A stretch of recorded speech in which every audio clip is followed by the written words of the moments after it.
Bismillahir-Rahmanir-Rahim. Honorable leaders of the brotherly, SCO members, observers, and guest states.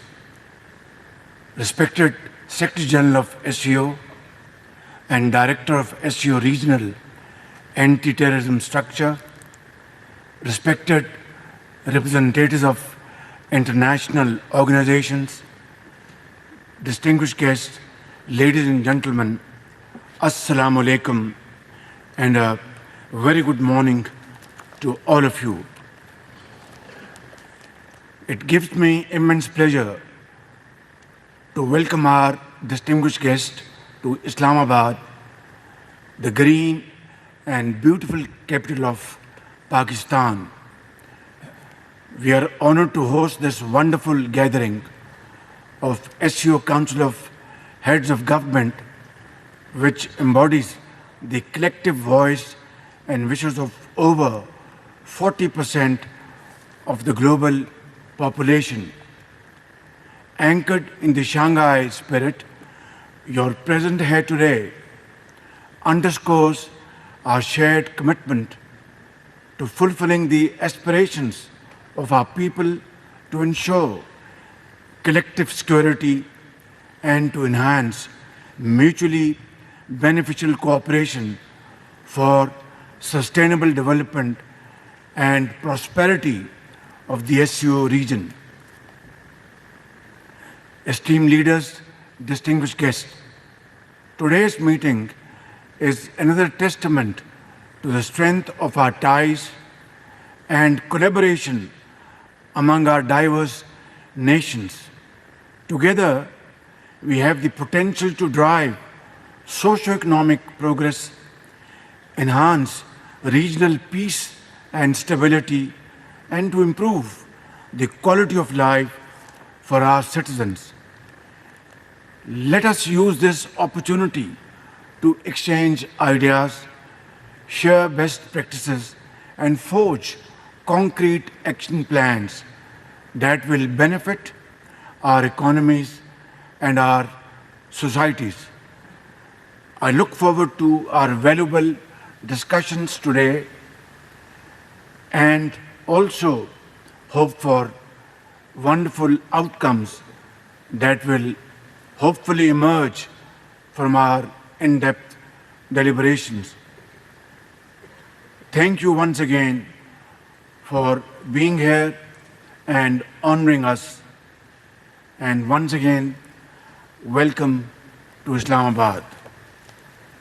With these opening remarks, ladies and gentlemen, I now request the delegates to remain in their seats and request the organizers to gently and politely escort all other guests, including the media representatives, outside the meeting hall as we embark on the formal proceedings of the Council of Heads of Government in a closed sitting.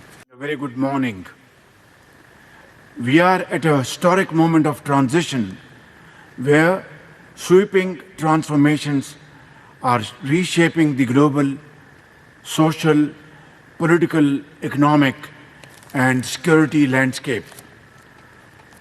From the esteemed platform of the Shanghai Cooperation Organization, a beacon of multilateralism, I stand resolute in the belief that we possess not only the potential, but the collective will to forge a future that is more prosperous, stable, and secure for our people. A future that is inclusive and reflective of the shared aspirations of all member states. Excellencies, when Pakistan assumed the chair of this August Forum last year, we reaffirmed our commitment to the regional peace, stability, enhanced connectivity, and sustainable socio-economic development. We believe these tenets are fundamental to the SCO's progress and to the advancement of our collective vision. Ladies and gentlemen, through the concerted efforts of all member states, we have been able to progress on this path. The joint communique of our meeting stands testament to our shared commitment to fostering sustainable and inclusive economic growth, leveraging enhanced connectivity, and adopting forward-thinking mechanism for green development. Our collaboration, joint teamwork spans academic and tourism linkages, poverty alleviation, and the empowerment of women and youth across the SCO region, a reflection and a commitment of our determination to promote prosperity through unity.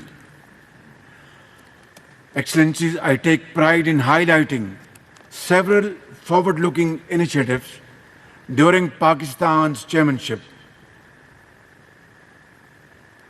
During our chairmanship, the SCO economic preference base enhanced cooperation between trade promotion organizations, the creative economy framework, and the SCO new economic dialogue program. These initiatives chart a promising course and a bright future, but now it is imperative that we shift to tangible actions through coordinated implementation, strengthening our cooperation in the vital sectors of trade and economy. Ladies and gentlemen, Afghanistan, by virtue of its contiguity with our region, presents an invaluable and rare opportunity for trade and transit, benefiting all SCO member states.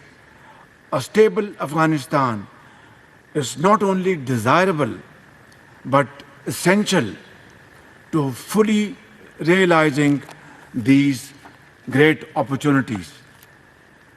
The international community must step forward with urgent humanitarian support while calling upon the Afghan interim government to embrace political inclusivity, thereby ensuring Afghan soil is not misused for terrorism against its neighbors by any entity. Excellencies, economic collaboration is at the heart of SCO engagement.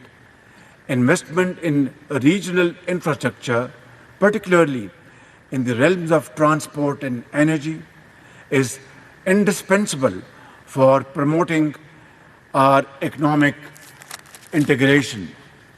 Pakistan welcomes the decision by the SCO Council of Heads of State to ensure and endorse the strategy for the development of Energy Cooperation 2030 and the establishment of the Association of Investors. We stand ready to play our part in realizing these lofty ambitions. While supporting all SCO connectivity initiatives, Pakistan underscores the importance of establishing a robust SCO connectivity framework. This framework should not merely boost regional trade, but should also advance the vision of connected Eurasia. Flagship projects like the Belt and Road Initiative of President Xi Jinping, the China-Pakistan Economic Corridor, which is in its second phase, and the International North-South Transport Corridor should be expanded, focusing on developing road, rail, and digital infrastructure that enhances integration and cooperation across our region. Let us not look at such projects through the narrow political prism and invest in our collective connectivity capacities which are crucial to advancing the shared vision of an economically integrated region. Let us work together for a well-connected, integrated, and prosperous region that benefits all member states. Excellencies, ladies and gentlemen, poverty is not just an economic issue.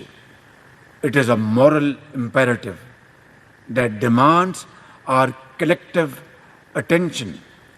With millions living in poverty within the SCO region, closer cooperation on poverty alleviation is critical because, as the saying goes, poverty leads to ultimate annihilation. As the permanent chair of the SCO, Special Working Group on Poverty, Pakistan has facilitated several seminars and webinars aimed at sharing of knowledge and best practices to remove poverty from the face of this region. We shall continue to provide the required impetus to our collective effort to address the root causes of poverty and uplift the quality of life for our people. Excellencies, climate change is an existential crisis that transcends borders. Its impacts are felt universally, but more acutely by a nation like Pakistan, which is on the front line of climate-induced disasters. 2022 devastating floods in Pakistan is a case in point when millions of people in this country were living under open skies. Millions of acres of standing crop was all washed away. Millions of houses were all drowned, and our economy suffered immense losses, approximately $30 billion, and for no fault of ours. Excellencies, it is imperative that we prioritize environmental cooperation within the SCO to build resilience and secure a sustainable future for generations to come. We welcome the recent SCO agreement on environmental protection and call upon all member states to actively engage in both regional and global environmental efforts. Pakistan, by the grace of God, has developed a proactive, technology-driven disaster management system named as National Disaster Management Agency, which is one of its own kind in the world. We look forward to organizing simulation exercises with SCO partners to bolster disaster preparedness across the region. Excellencies, ladies and gentlemen, unilateral coercive measures and protectionist policies run contrary to the principles of international law. They stifle economic growth, hinder technological advancements, and exacerbate inequality. Reforming the global financial architecture and trade regimes is essential to fostering equitable global development. Pakistan supports the establishment of an SCO alternative development funding mechanism, which could provide the impetus needed for the revival of stalled development projects. I also welcome the timely decision by the SCO Council of Heads of State to establish financial support mechanisms for project implementations within the SCO framework. Excellencies, ladies and gentlemen, as leaders, we must encourage our private sectors to cultivate an environment that is conducive to do business and investment within the SCO region. I commend the Pakistan Federation of Chambers of Commerce and Industry for its collaborative efforts with SCO ministers in Islamabad, facilitating productive dialogues that strengthen economic ties. Such initiatives must be nurtured to deepen economic cooperation and drive regional prosperity. Distinguished delegates, the growing consensus among member states on the use of mutual currencies for settlements is a promising development. The SCO Interbank Union is an appropriate forum to address banking challenges, and moving towards settlement in mutual currencies will shield us from global financial disruptions. The SCO Consortium of Economic Analytic Think Tanks also serves as a key platform for scholars adept in economic and trade dynamics. Their insights enrich regional economic frameworks. As chair, Pakistan has spearheaded valuable research this year, which has been shared with member states for benefits. Excellencies, Pakistan firmly believes that a stronger, more effective SCO is essential to achieving sustainable development in our region. We wholeheartedly endorse the ongoing reforms aimed at modernizing this organization, enhancing the resources and capabilities of the SCO Secretariat and the regional anti-terrorist structure. But let us not forget, the true essence of the SCO extends beyond political alliances and economic partnerships. It is the rich mosaic of our cultures, the diversity of our people that forms the heart of this organization. Pakistan remains deeply committed to fostering people-to-people ties and cultural exchanges that bridge divides and promote harmony, cultivate understanding, and deepen cooperation. In unity and with shared purpose, we can build lasting legacies and enrich the future of all our nations. I thank you all for your kind attention. Thank you very much.